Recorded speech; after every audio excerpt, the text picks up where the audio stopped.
15 अगस्त 2025। ओम शांति। आज की साकार मुरली। बाप दादा कहते हैं, मीठे बच्चे, सवेरे सवेरे उठ यही चिंतन करो कि मैं इतनी छोटी सी आत्मा कितने बड़े शरीर को चला रही हूं। मुझ आत्मा में अविनाशी पाठ नूंधा हुआ है। प्रश्न: शिव बाबा को कौन सी प्रैक्टिस है, कौन सी नहीं? उत्तर: आत्मा का ज्ञान रत्नों से श्रृंगार करने की प्रैक्टिस शिव बाबा को है। बाकी शरीर का श्रृंगार करने की प्रैक्टिस उन्हें नहीं, क्योंकि बाबा कहते मुझे तो अपना शरीर है नहीं। मैं इनका शरीर भल किराए पर लेता हूं, लेकिन इस शरीर का श्रृंगार यह आत्मा स्वयं करती, मैं नहीं करता। मैं तो सदा अशरीरी हूं। गीत। बदल जाए दुनिया न बदलेंगे हम। ओम शांति। बच्चों ने यह गीत सुना। किसने सुना? आत्मा ने इन शरीर के कानों द्वारा सुना। बच्चों को भी यह मालूम पड़ा कि आत्मा कितनी छोटी है। वह आत्मा इस शरीर में नहीं है तो शरीर कोई काम का नहीं रहता। कितनी छोटी आत्मा के आधार पर यह कितना बड़ा शरीर चलता है। दुनिया में किसको भी पता नहीं है कि आत्मा क्या चीज है जो इस रथ पर विराजमान होती है। अकाल मूर्त आत्मा का यह तख्त है। बच्चों को भी यह ज्ञान मिलता है। कितना रमणीक रेहे से युक्त है। जब कोई ऐसी रेहे से युक्त बात सुनी जाती है तो चिंतन चलता है। तुम बच्चों का भी यही चिंतन चलता है। इतनी छोटी सी आत्मा है इतने बड़े शरीर में। आत्मा में 84 जन्मों का पाठ नूंधा हुआ है। शरीर तो विनाश हो जाता है, बाकी आत्मा रहती है। यह बड़ी विचार की बातें हैं। सवेरे उठकर यह ख्याल करना चाहिए। बच्चों को स्मृति आई है आत्मा कितनी छोटी है। उनको अविनाशी पाठ मिला हुआ है। मैं आत्मा कितनी वंडरफुल हूं। यह नया ज्ञान है जो दुनिया में किसको भी नहीं है। बाप ही आकर बतलाते हैं जो सिमरन करना होता है। हम कितनी छोटी सी आत्मा कैसे पाठ बजाती है। शरीर 5 तत्वों का बनता है। बाबा को थोड़े ही मालूम पड़ता है। शिव बाबा की आत्मा कैसे आती जाती है। ऐसे भी नहीं, सदैव इसमें रहती है। तो यही चिंतन करना है। तुम बच्चों को बाप ऐसा ज्ञान देते हैं जो कभी कोई को मिल न सके। तुम जानते हो बरोबर यह ज्ञान इनकी आत्मा में नहीं था, और सत्संगों में ऐसी ऐसी बातों पर कोई का ख्याल नहीं रहता है। आत्मा और परमात्मा का रिंचक भी ज्ञान नहीं है। कोई भी साधु सन्यासी आदि यह थोड़े ही समझते कि हम आत्मा शरीर द्वारा इनको मंत्र देती है। आत्मा शरीर द्वारा शास्त्र पढ़ती है।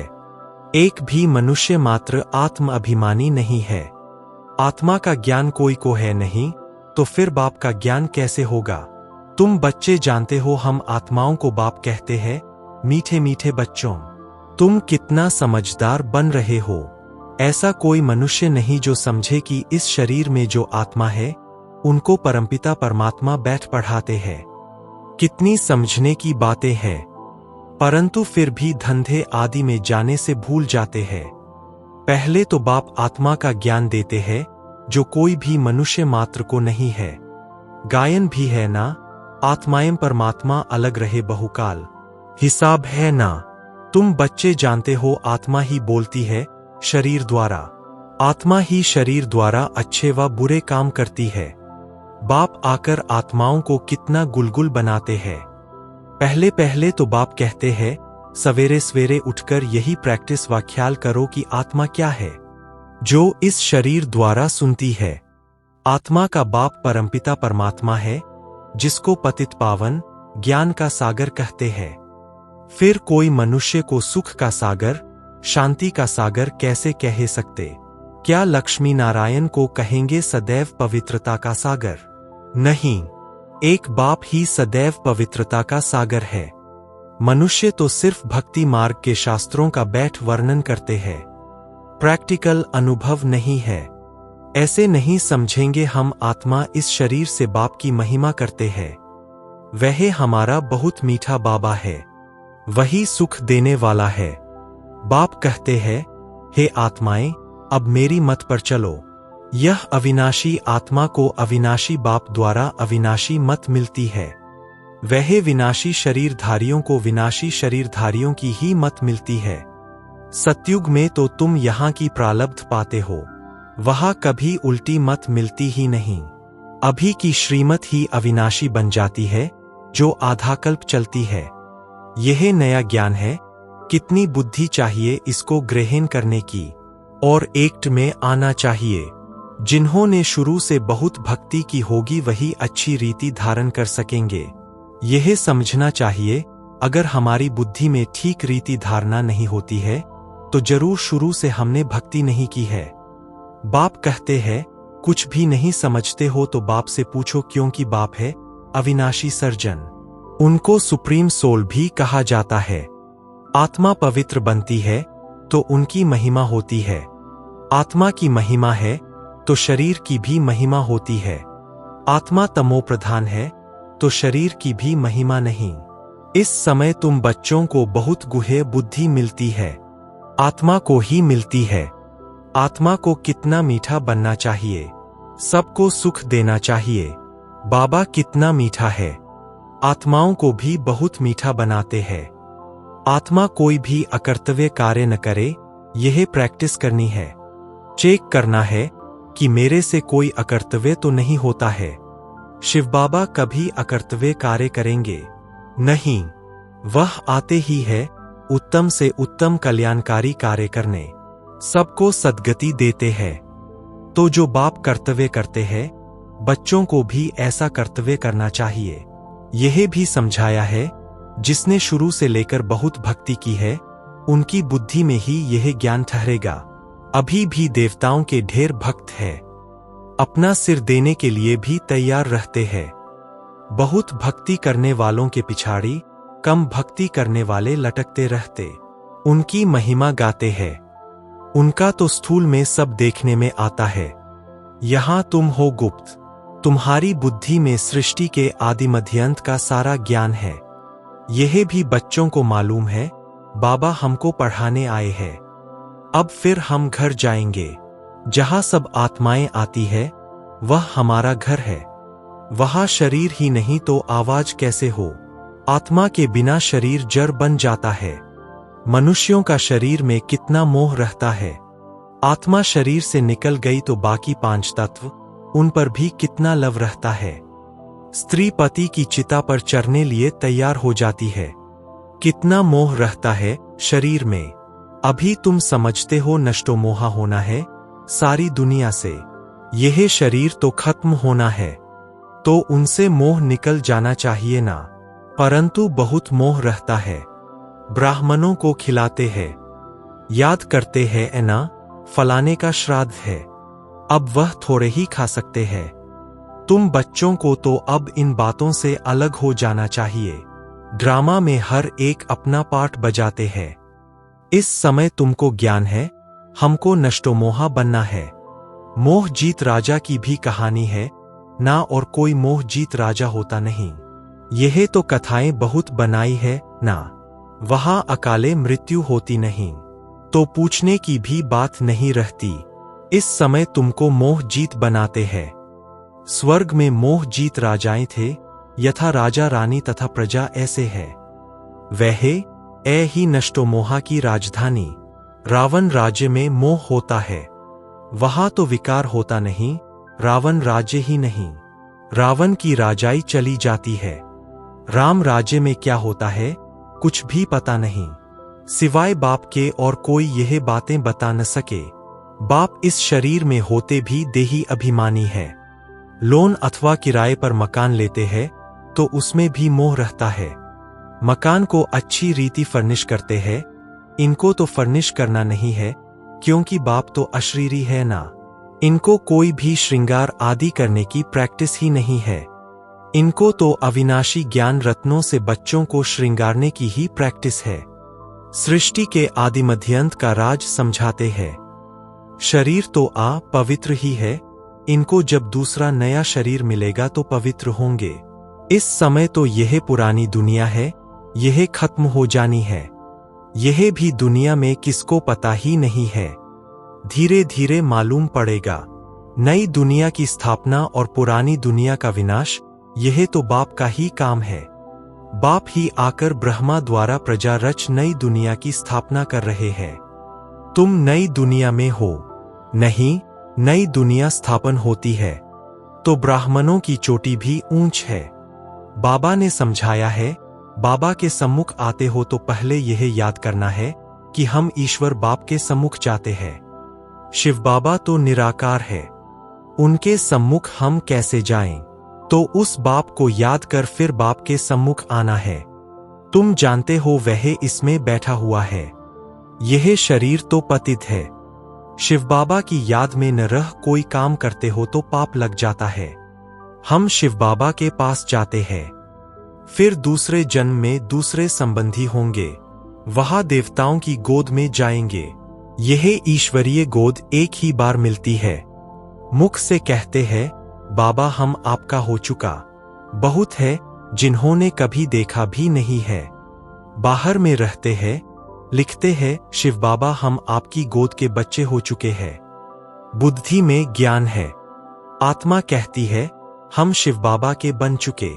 इनके पहले हम पतित की गोद के थे, भविष्य में पवित्र देवता की गोद में जाएंगे।